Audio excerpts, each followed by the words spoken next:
Exercise వాయుశక్తి ఎక్కడ జరుగుతుంది? పోఖ్రాన్.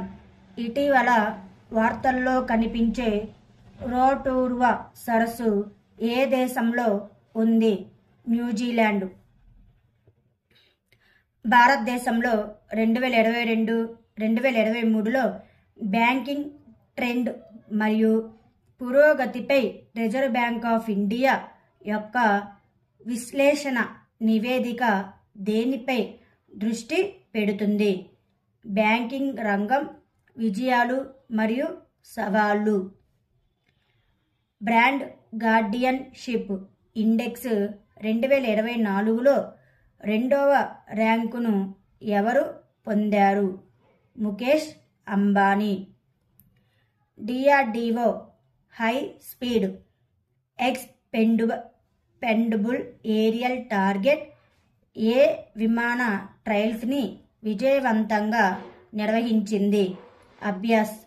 2024 మూడో త్రైమాసికంలో అంతరిక్షంలోకి వెళ్లనున్న ఉమెన్ రోబోట్ ఆస్ట్రోనాట్ పేరు ఏమిటి? వ్యోమిత్ర. ఫిబ్రవరి 14న అబుదాబిలో ప్రధాని మోదీ ఏ కార్యక్రమాన్ని ప్రారంభిస్తారు? యునైటెడ్ అరబ్ ఎమిరేట్స్ యొక్క మొదటి సాంప్రదాయ రాతి దేవాలయం బాబ్స్ హిందూ మందిర్. రియో డి జనీరోలోని క్రైస్ట్ ది రిడీమర్ విగ్రహం ఏ నిర్మాణ శైలి? Art deco. India energy week 2024 ఏ రాష్ట్రంలో నిర్వహించబడుతుంది? గోవా.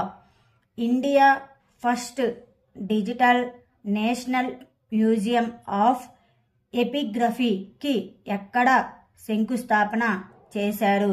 హైదరాబాద్. న్యూఢిల్లీలోని నేషనల్ బాల్ భవన్లో 2 రోజుల ఉల్లాస్ మేళాను ఎవరు ప్రారంభించారు? ధర్మేంద్ర ప్రధాన్. మొదటి బీమ్స్టెక్ అక్వాటిక్స్ ఛాంపియన్షిప్ ఏ నగరంలో నిర్వహించబడుతుంది? న్యూఢిల్లీ. ఆర్సీఎస్ ఉడాన్ పథకం కింద ప్రస్తుతం దేశంలో ఎన్ని విమాన మార్గాలు నిర్వహించబడుతున్నాయి? 519. మేరా గావ్ మేరీ ధరోహర్ కార్యక్రమం ఏ మంత్రిత్వ శాఖ చొరవతో ఉంది? సాంస్కృతిక మంత్రిత్వ శాఖ. యూనిఫామ్ సివిల్ కోడ్ బిల్లు ఇటీవల ఏ రాష్ట్ర అసెంబ్లీలో ప్రవేశపెట్టబడింది? ఉత్తరాఖండ్. ప్రపంచంలోని 8వ అద్భుతంగా ఇటీవల ఏ ప్రదేశం గుర్తించబడింది? అంగోర్ వాట్, కంబోడియా.